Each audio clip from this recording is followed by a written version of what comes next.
19대 대통령 선거가 이제 53일 앞으로 다가왔습니다. 각 당이 대선 후보 경선 절차에 본격 돌입한 만큼 다음 달 초까지는 대선의 대진표가 윤곽을 드러낼 전망입니다.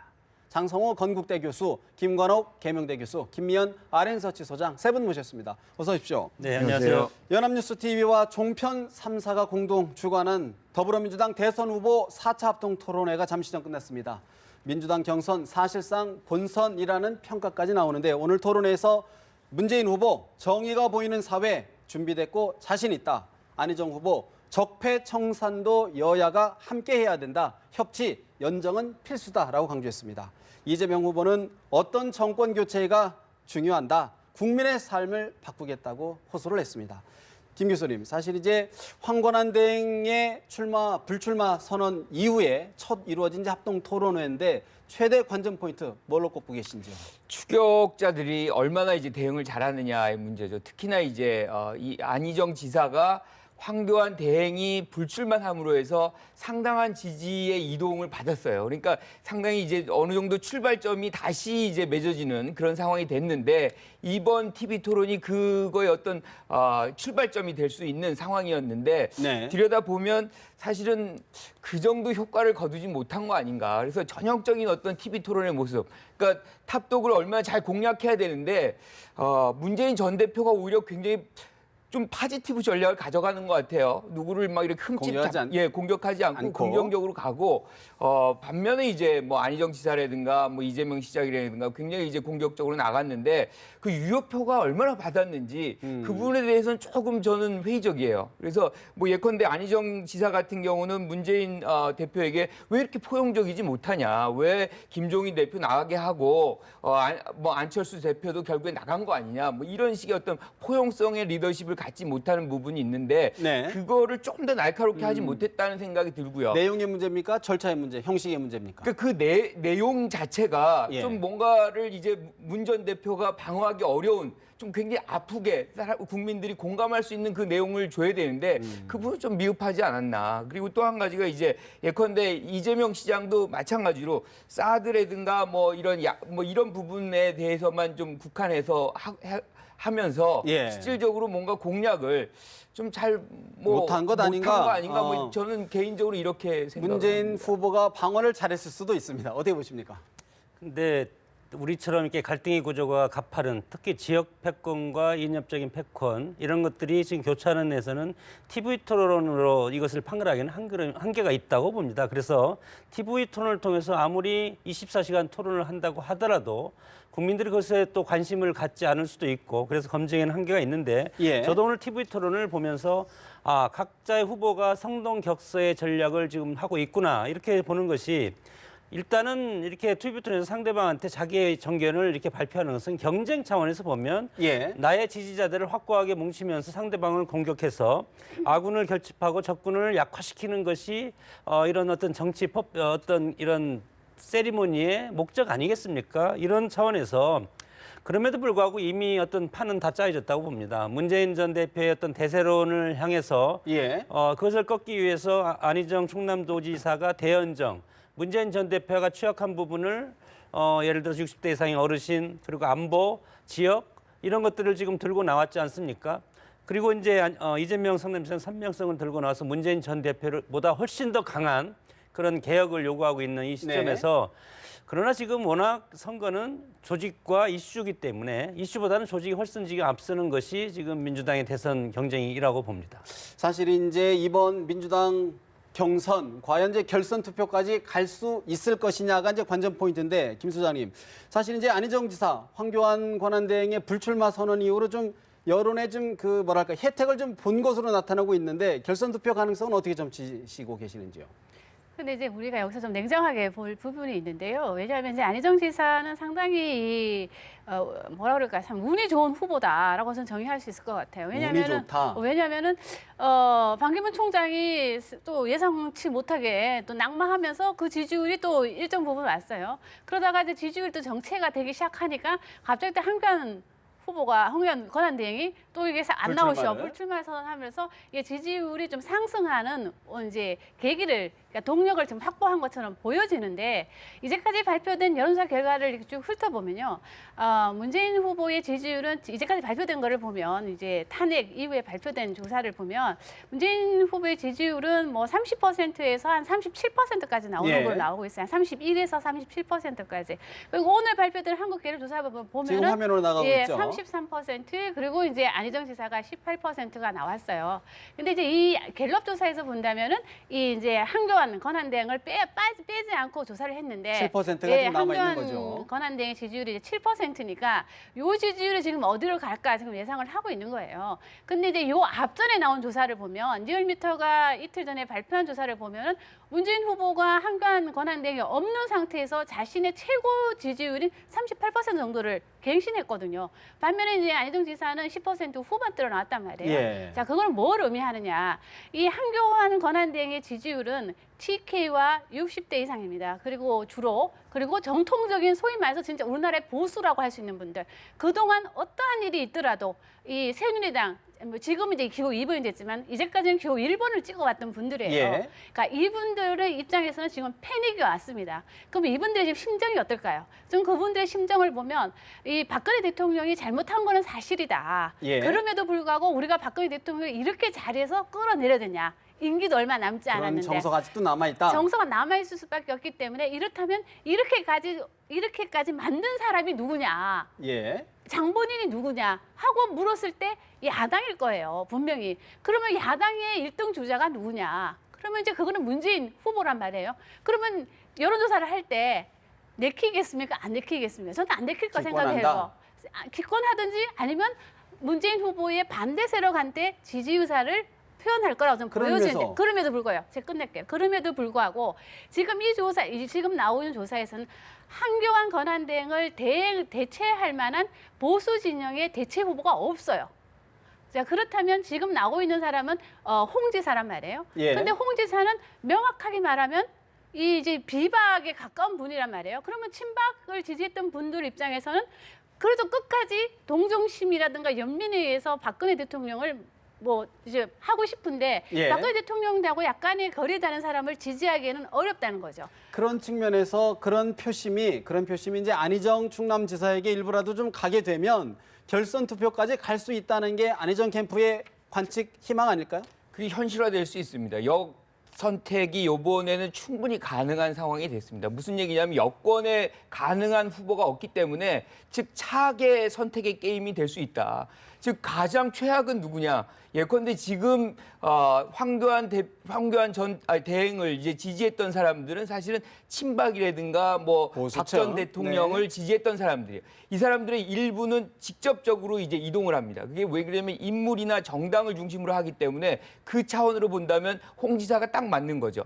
그런데 일부는 이리 가봐야 사실은 승리의 가능성이 없다. 그럴 바에야 이 야당 쪽에서 차선을 잡아내서 오히려 최악의 상황을 모면하자. 막자. 뭐 이것을 굉장히 합리적인 선택으로 할 수 있기 때문에 역선택의 과정이 이번에는 가능하다. 그런 측면에서 오늘 오전 민주당의 선거인단이 185만 명을 넘겼다고 합니다. 이제 21일까지 마감이 된다고 하는데 이 부분도 좀 어떤 변수가 될까요? 그러니까 늘어나면 늘어날수록 사실상 전통적인 어떤 기존의 민주당 지지자들 플러스 중도라든가 바깥에 있던 분들이 들어왔다고 우리가 해석할 수가 있는 거죠. 네. 그렇게 본다면은 중도층이라든가 보수의 외연을 확장하고 있는 연정을 통해서 안희정 지사한테는 상당 부분 유리할 수 있다라고 생각합니다. 예. 특히나 이제 결선 투표가 되면 지금 이제 그걸 조작해 보면 사실상 굉장히 이렇게 큰 차이가 안 나요. 그러면 이제 문제는 어떻게 되냐면 문 전 지사는 이제 상수로 간다 그러면 결국엔 이재명 시장이나 표가. 안희정 지사의 지지자들이 표가 어떤 방향으로 결선 투표에서 이동하느냐가 결정적으로 그 결선 투표의 어떤 승리자를 결정하는 것이기 때문에 이 두 사람 즉 네. 지금 이제 언더독인 두 사람들의 지지자들의 성향을 좀 파악할 필요가 있는 거죠. 그 200만이건 220만이건 보수표가 안희정 지사한테 갈 확률은 상당히 적다. 적다. 돌다리를 건너는 것이 아니고 바다를 헤엄쳐 가야 되는 그런 것 아닙니까? 보수에서 진보적인 후보를 지지하는 것은 우리 한국적인 상황에 상당히 어렵고, 그리고 박근혜 대통령이 지금 탄핵을 당한 입장에서 우리 어떤 전통적인 표심은 어떤 일이 당하면 네. 이거에 대한 동정 여론이 일기 때문에 떠나지 않을 표가 상당히 더 많아진 것은 사실인데, 그리고 우리가 이것을 이제 비교를 해볼 이제 케이스가 있는데, 과거에 김대중, 김영삼, 이철성 씨가 신민당 전당대회에서 붙었는데, 네. 1차 투표에서 김영삼 씨가 1등을 하고 2등은 김대중, 3등은 이철성 씨가 했는데, 그래서 결선을 김영삼, 김대중 씨가 올라갔는데, 마지막에 이철성 씨가 탈락을 했죠. YS를 지지한 게 아니고 김대중 씨를 지지를 해서 YS가 나는 수락연설을 준비하다가 탈락한 경우가 있습니다. 자, 그거랑 지금이랑 상황이 다른 것은 뭐냐면, 지금은 문재인 대표가 대세론을 형성하고 있지 않습니까? 네. 그러면 결선에 올라갈 가능성이 있는 것은 안희정 지사인데, 그러면 과연 이재명 지사를 지지하는 표가 안희정 지사한테 갈 것이냐? 할 것이냐? 이것을 표를 보면 안희정과 이재명 지사의 어떤 표의 그런 성분을 보면 전혀 대척점에 서 있고, 오히려 문재인 전 대표를 지지하는 표가 훨씬 많다. 네. 그렇기 때문에 결선에 올라간다 하더라도 안희정 지사가 어떤 표의 확장성을 가지기는 어렵다고 결선에도 봅니다. 올라가기도 쉽지 않을 뿐더러 올라간다 하더라도 어렵지 않겠느냐는 네, 분석인데, 김 소장님 어떻게 저는 분석하시나요? 결선 투표에 대해서 저는 이루어질까 약간 회의적입니다. 왜냐하면은 지금 나타나고 있는 여론조사 결과를 보면요, 그 민주당 지지자들 중에는 뭐 60% 이상이 꾸준히 문재인 후보를 지지하고 있고요. 그 다음에는 안희정 지사 그리고 이재명 시장인데, 이 안희정 지사와 이재명 시장과의 지지율을 보면 여론조사마다 좀 차이는 있지만 별 차이가 없어요. 오차 범위 내에 들어와 있거든요. 그렇기 때문에 어쩌면 2등 후보가 우리가 예상 못한 후보가 될 수도 있다고 저는 생각을 하거든요. 그리고 네. 이 이제 아까 지금 역선택 말씀하셨는데, 이 이제 여론조사상에서는 이렇게 질문을 하면요, 이 민주당 경선에 참여했다는 사람도 있지만 참여하려고 물어보면 참여한다는 사람이 엄청 많아요. 할 거라고 응답하신 분들이. 근데 막상 이분들이 참여할 것이냐, 이건 다른 문제거든요. 그러니까 지금 그렇기 때문에 이 조사 결과 나온 거 가지고 뭐 결선 투표를 갈 수 있다 이렇게 속단하는 것도 예단하는 것도 저는 좀 알겠습니다. 빠르다고 생각합니다. 사실 이제 민주당 경선 또 하나의 변수가 이제 과연 호남 민심 어떻게 움직이고 어떻게 결집하느냐, 이분도 주목을 해봐야 되는데, 오는 25일부터 호남권 ARS 투표가 시작되고 연설회가 되는데, 호남권의 민심은 어떻게 전망하십니까? 27일부터 이렇게 경선이 이제 순회 경선이 시작하는 시작되고, 거죠. 그런데 예. 이제 사실 호남이 모든 거를 결정한다. 특히나 야당의 민주당 경선은. 그래서 뭐 사실은 어제 박영선 의원의 발언도 뭐 싸가지 발언이 사실은 광주에서 나오지 않습니까? 이거는 이제 친노, 즉 노무현 돌풍의 2002년 노무현 돌풍의 진앙지였던 광주에서 문재인계와 이 친노의 어떤 적통을 분리시킴으로 해서 안희정이 적통이고 여기에 민심을 모아줘라. 이제 뭐 사실은 한동안 뭐 굉장히 호남에서 안희정 지사의 그 지지율이 상당히 올라갔어요. 네. 그런데 이제 선의 발언으로 이제 굉장히 내려왔는데 이걸 좀 회복시키고자 하는 그런 취지의 발언 아닌가. 뭐 지금 이런 호남에서도 생각을 보면 해보는 물론 거죠. 안철수 전 대표가 포함된 지지도 여론조사지만 이제 11%, 47%. 아직까지는 문재인 후보가 좀 압도적인 상황이다. 그렇죠. 이렇게 봐야 격차가 되는데. 분명히 있는 예. 거죠. 그래서 이거를 바꾸려면 뭔가 이제 중요한 모멘텀이 있어야 되는데 이게 네. 없다 그러면은 사실은 이 큰 반전이 만들어지기 굉장히 좀 쉽지 않은 않다 상황이다. 이렇게 생각을 하는 거죠. 호사다마일까요? 문재인 후보가 사실은 이제 시도당 위원장들을 이제 캠프로 이렇게 끌어들이면서 이걸로 좀 충돌하고 있는 상황. 이 상황은 어떻게 분석하시는지요? 그러니까 사실은 이제 집이 커지면 사람들도 많이 모이는 거죠. 그래서 뭐 검증이 안 됐거나 뭐 이리 갔다 저리 갔다 하는 분들의 어떤 모습들도 거기서 비춰질 수 있는데, 어떻게 보면 그건 좀 자연스러운 현상이라고 봐요. 그거를 막 검증하는 사람이 따로 배치할 수도 없는 일이고, 그래서 네. 그 주변에서 스스로가 좀 도움을 주는 입장에서 이제 처신을 해야 되는데, 이런 일들은 사실은 끝날 때까지 계속될 가능성도 있습니다. 사실 이번 대선 민주당의 쪽으로 기울었다는 평가가 많은데, 민주당이 마치 정권을 잡은 것처럼 행세하는 것 아니냐는 비판이 적지 않습니다. 우상호 원내대표 이야기를 좀 들어보고 추가 질문 드리겠습니다. 우리 당 소속 일부 구성원들이 마치 정권을 다 잡은 것처럼 행동한다 이렇게 지적하고 있습니다. 그 비판을 겸허하게 받아들이겠습니다. 우리는 아직 정권을 교체하지 못했습니다. 이제 선거 중입니다. 우리 당 구성원들 모두가 겸손한 마음으로 대선에 임하도록 그렇게 함께 해주실 것을 또 당부드리고 싶습니다.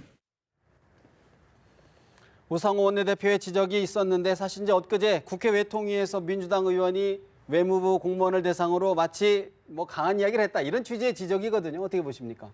오만하게 비칠 수가 있는 겁니다. 과거에 이해창 대세론이 2번에 걸쳐서 있지 않습니까? 그러나 병풍으로 인해서 한순간에 날아갔는데 그런 것들도 병풍 때문에 날아간 것도 있지만 그 측근들의 패, 최근에 박근혜 전 대통령이 탄핵되는 것도 최신실이라는 그 측근에 대해서 국정농단이 결정적인 발목을 잡은 것 아니겠습니까?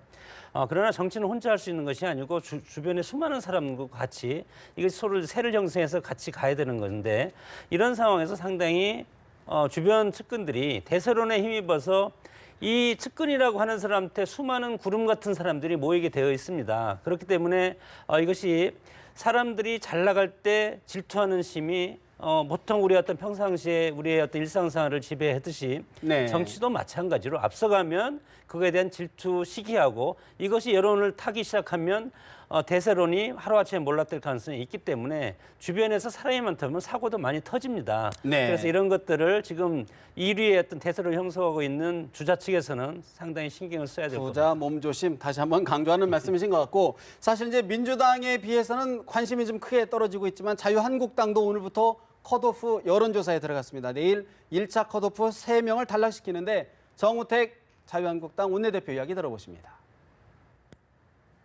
오늘부터 대통령 후보 경선을 시작합니다. 약 2주간 계속되는 후보자 선출 과정을 통해 보수 적통 정당으로서 자유한국당의 진정한 저력을 국민 여러분께 보여드릴 것입니다.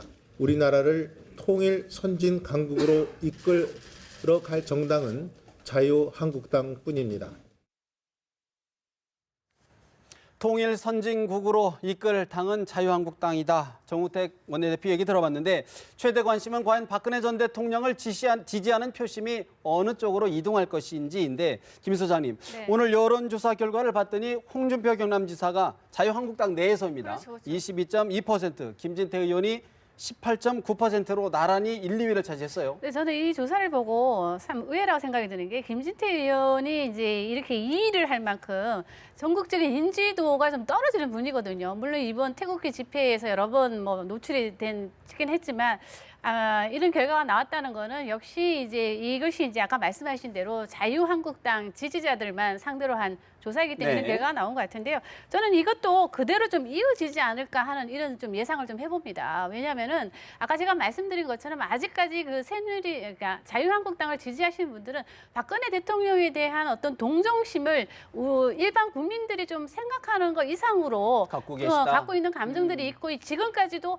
박근혜 대통령을 뭐 단지 잘못했다 안 했다 이걸 떠나서 그 연민의 정을 갖고 계신 분들이기 때문에 어떻게 보면 홍 지사와 김진태 의원들 중에 누가 더 경쟁력이 있느냐 이런 거를 보다는 뭔가 이제 박근혜 대통령과의 어떤 관계 그리고 이제 이 구속 수사를 지금 앞두고 있잖아요 대통령께서. 그러니까 전 대통령이 이게 소환 조사를 예. 앞두고 있으니까 이 조사에 대해서도 박근혜 대통령에 대해서 어떻게 대우를 하느냐 이것도 하나의 이분들에게는 가장 좀 중요한 네. 그런 기준점이 아닐까 하는 생각이 좀 들어서 저는 이거 좀 우리가 좀 재밌게 좀 봐야 될 거 아닌가 싶습니다. 사실 한국 유권자들의 이 투표하는 기준의 가장 중요한 요소는 정당과 인물입니다. 근데 이제 인물 측면에서 사실 박 전 대통령을 지지했던 사람들이죠. 그런데 이제 홍준표 지사 같은 경우 굉장히 최근에 옹호하는 발언들을 많이 해요. 그리고 이제 당은 자유한국당입니다. 그러다 보니까 상당 부분을 흡수해 간 거죠. 그리고 또 김진태 의원 같은 경우는 뭐 지금 태극기 집회를 얼마나 많이 했어요.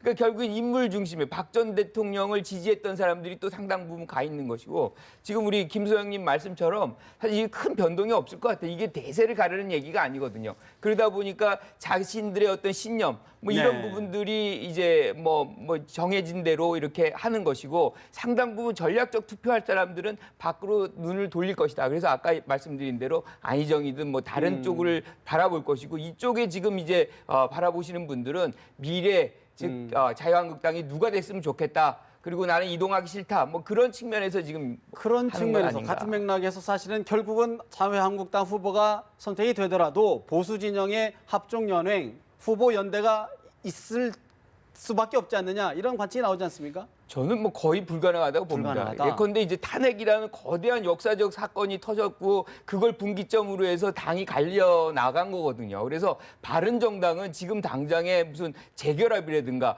심지어는 단일화 같은 경우도 할 수가 없어요. 만약 그런 순간 자기 자신들의 어떤 행태를 전면적으로 부인하는 것이기 이른바 때문에 친박계 의원들을 이른바 개혁 대상으로 솎아내도 불가능할까요? 이제 그러기를 이제 뭐 바라겠죠. 바른정당의 바른정당에서는. 입장에서는. 그런데 그럴 가능성이 뭐 안 나가면 우리가 전번에도 임명진 비대위원장하고 뭐 이 갈등하는 장면들을 보지 않았습니까?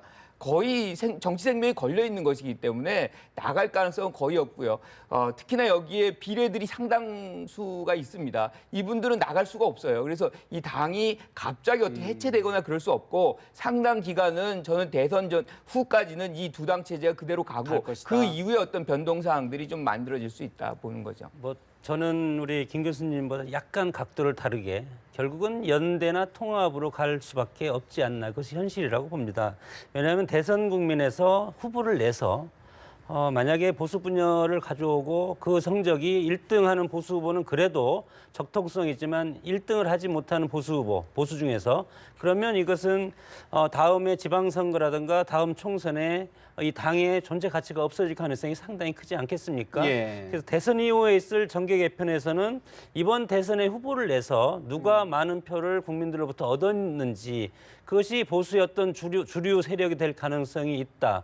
이렇게 봤을 때 바른정당은 지금 뭐 어떻게 보면 박근혜 대통령을 탄핵한 그런 나가서 탄핵한 그런 지금 세력 아니겠습니까? 그래서 TK를 중심으로 해서 이거에 대한 비토적인 분위기가 상당히 지금 많고 그것이 박근혜 대통령이 탄핵이 이루어졌다는 것이죠. 전 대통령이. 그런 상황에서 저는 연대라든가 통합으로 갈 수밖에 없고 그렇게 해야만 된다고 보수가 봅니다. 살 수 있다. 네. 그런데 사실 이제 바른정당의 희망대로 기대대로 좀 자유한국당이 분열이 좀 돼야 되는데 소설 의원들 오늘 뭉쳐서 안 가겠다, 좀 더 지켜보겠다 이런 취지로 얘기했단 말이죠. 그렇죠. 그러니까 이제 좀 이 바른정당에서는 이 탄핵 이후에는 이렇게 결정이 되면 모든 것이 달라질 거다. 이게 보수의 표심이 바른정당 쪽으로 올 것이고 그곳에서 양육필 후보라든가 아니면 이제 유승민 후보한테 표가 몰릴 거라고 했는데 막상 뚜껑을 열어보니까 오히려 바른정당 지지율은 떨어지고 이 후보들의 지지율도 뭐 별 변동이 없는 걸 지금 나타났단 말이에요. 그러니까 그건 뭐냐? 그러니까 일부 뭐 당은 아니라도 일부 이 남아있는 소위 말해서 남아있는 정통적인 보수들 입장에서는 유승민 후보에 대해서 약간 배신자적인 그런 이미지를 아직도 갖고 있는 거 아니냐. 특히 지역에서. 그렇죠. 예. 그러다 보니까 이분들이 많이 지금 말씀하신 대로 이 지금 와서 우리가 대선을 위해서 그러니까 대선적인 차원에서 우리 두 당이 뭐 보수를 위해서 합쳐야 되겠다. 이 얘기 나오면 좀 그 반발도 만만치 않을 거라는 거죠. 그러니까 그렇다면 이미 친박들은 이미 무슨 생각을 하고 있느냐. 그래 좋아. 뭐 마지막에는 안 된다면 우리가 그냥 TK 자민련으로 남을게. 지금 이런 생각도 지금 하고 있는 거예요. 대선을 포기할 수도 있다. 예. 그렇지만 곧 지방선거라는 거죠. 만일에 대선에서 우리가 실패하더라도 만일에 다음 지방선거에서 TK 지역이라든가 영남 지역이라든가 일부 충청, 일부 서울권을 만일에 보수 진영이 만일에 자유한국당이 많은 의석을 바른정당보다 확보할 수만 있다면 네. 다시 살아남을 수 있다는 거죠. 그런 자신감들이 있기 때문에 저는 이 바른정당과 이 합치는 부분은 이 생각하는 것만큼 쉽지 않다. 쉽지 않을 것이다. 그리고 지금 나오는 얘기가 국민의당하고 바른정당이 뭐 이렇게 합치자 뭐 이런 얘기도 나오는데 예. 저는 이 부분도 이 유승민 이 바른정당의 정체성하고 맞느냐 이게 쉽지 않다. 지금 이제 생각합니다. 보수 진영에서 이제 연대 논의에 과연 국민의당도 뛰어들 것이냐 말 것이냐 이야기가 있는데 국민의당 일단 마이웨이를 선언하고 본격적인 경선에 들어갔습니다. 박지원 대표 이야기 잠시 들어보십니다. 오늘은 우리 국민의당 국민 대통합, 국가 대개혁, 새로운 대한민국으로 가는 대선 열차가 출발하는 날입니다. 많은 관심과 좋은 지지를 부탁드립니다. 황교안 권한대행은 대선 열차도 관리해야 하지만 민생 열차가 탈선하지 않도록 만전을 기해야 합니다. 경선 룰을 놓고 국민의당 마판까지 진통을 겪었는데 안철수 전 대표, 황교안 권한대행의 불출마로 수혜를 소폭 입었다라는 분석이 많습니다. 또 반면에 경선 룰은 손학규 전 대표가 약간 이득을 본 것 아니냐는 분석이 나오는데 장 교수님, 최종적으로 일단 어느 후보에게 더 우세한 구도가 좀 형성이 될까요? 현재는 1위는 저는 안철수 전 대표라고 봅니다. 왜냐하면 국민의당을 만들어서 지금까지 끌고 온 핵심 세력, 핵심 주체 아니겠습니까? 그렇기 때문에 이것을 당원들이 다 알고 있고, 그리고 호남이 지금 국민의당의 기반인데 네. 이렇게 봤을 때 뒤늦게 저는 이 출마 선언한 박주선 의원을 주목해 봐야 되지 않을까. 상당히 큰 변수가 될 가능성이 있습니다. 어떤 변수가? 왜냐하면 국민의당이 호남을 기반으로 하지만 호남 후보가 없지 않았었습니까? 이런 차원에서 사선의 박주선 국회 부의장이 이번에 출마를 했다는 것은 어떻게 보면 손학규 후보와 박주선 후보 간의 팽팽한 2위 싸움이 될 가능성이 상당히 지지율이 많고, 좀 겹친다. 여기에서 후보가 이렇게 정리가 될 경우가 생기면 안철수 의원과도 박빙의 승부를 겪을 만큼 네. 이렇게 다퉈볼 만큼 여러 가지 변수가 저는 박주선 의원을 주목을 해봐야 되지 않을까 그렇게 봅니다. 근데 이제 국민의당 선거인단 80%, 그다음에 여론조사 20% 이런 식으로 돼 있는데 사실은 선거인단을 참여하시는 분들 대부분이 호남 분들일 가능성이 매우 높습니다. 그리고 여론조사 같은 경우도 여전히 안철수 전 대표가 유리하기 때문에 지금 안철수 전 대표의 지지율이 상당한 격차로 사실은 호남에서 앞서고 있거든요. 그래서 아주 큰 어떤 모멘텀이 만들어지지 않는 한은 이런 추세가 계속 갈 공산이 굉장히 크다. 그래서 뭐 여러 가지 뭐 지금 뭐 이득을 얼마 받네 했던 얘기들도 네. 그리고 이제 제일 중요한 것은 안철수 전 대표 계속 얘기하는 것이 나중에는 양강구도다. 양강구도다. 양강구도가 갈 가능성은 저는 없다고 봐요. 왜냐하면 바른정당, 뭐 자유한국당 다 후보를 내지 않으면 당이 굉장히 어려워지기 때문에 대선 이후에 예. 다자구도가 될 것인데 예. 어쨌든 무게 중심 축은 결국엔 가장 그나마 이 지지율이 어느 정도 뭐 이 민주당 후보와 견줄 만한 이 후보는 예. 국민의당에서 나올 가능성이 크기 때문에 그런 모습, 즉 안철수 전 대표가 얘기하는데 약간의 논리가 있다는 거죠. 손학규 전 대표가 후보가 된다 그러면 좀 보수 진영의 좀 통합 논의가 속도를 받을 가능성도 없지 않아 있을 것 같은데. 저는 지금 보수 요번 게임은 네. 보수가 우리가 이제 2007년 때죠. 여권이 거의 무력화된 것처럼 이번에는 보수의 어떤 표가 결집될 그 이유가 별로 없는 거죠. 지금 뭐 실질적으로 국민들은 이번 사태를 책임지게 하는 뭔가 이렇게 응징하는 표를 지금 보이고 있기 때문에 지지율이라는 것이 그거를 반영하고 있다고 봐요. 그래서 결국에는 대안도 야권에서 찾는 것이고 네. 그 중에 이제 안철수라든가 뭐 이렇게 찾기가 어렵다. 그렇죠. 바깥쪽으로는 네. 보수 쪽으로는 찾기는 어려운 거죠. 그래서 뭐 손학규 전 의장 같은 경우가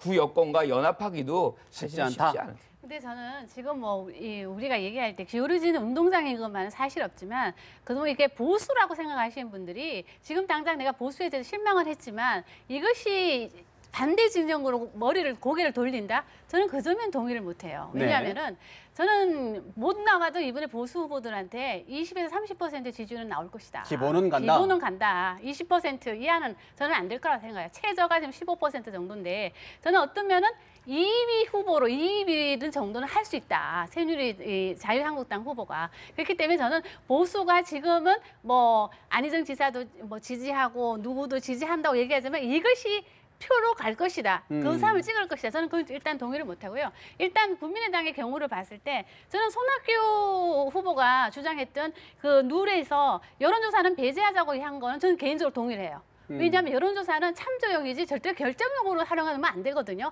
자, 그런 관점에서는 동의를 하지만 근데 문제는 뭐냐면 너무 오래 끌었다는 거죠. 너무 오래 끌다 보니까 여기에 대한 피로감도 있어요. 지금 지지층들한테. 예. 그러다 보니까 뭐라면 손학규 지사가 들어올 때는 좀 멋있게 들어왔는지 모르지만 들어와서는 약간 분란을 일으키는 모양새. 이제 이런 것 때문에 저는 이 안철수 후보에게 많은 좀 이득이 되지 않을까 그렇게 생각합니다. 이번 대선은 정치 게임이라고 봅니다. 향후 대선, 지방선거하고 총선이 3년 뒤에 있기 때문에 그것을 전제로 이번 대선의 각 당의 어떤 포지션을 보면 네. 연대는 하지만 합당은 하지 않을 것이다. 국민의당 후보도 마지막에 뭐 세 분 중에서 한 분이 대선 후보가 되면 끝까지 완주할 가능성이 있고 네. 민주당도 민주당 나름대로 한 분이 완주할 가능성도 있고 이렇게 봤을 때는 보수는 보수대로 20-30% 이상 해서 표를 했을 때는 이 3분지계가 되는데 네. 과연 이 3분지계에서 누가 1-2% 더 얻냐, 3-4% 더 얻냐 이걸로 승패가 갈릴 거라고 봅니다. 알겠습니다. 이제 박근혜 전 대통령에 대한 검찰 소환이 나흘 앞으로 다가왔습니다.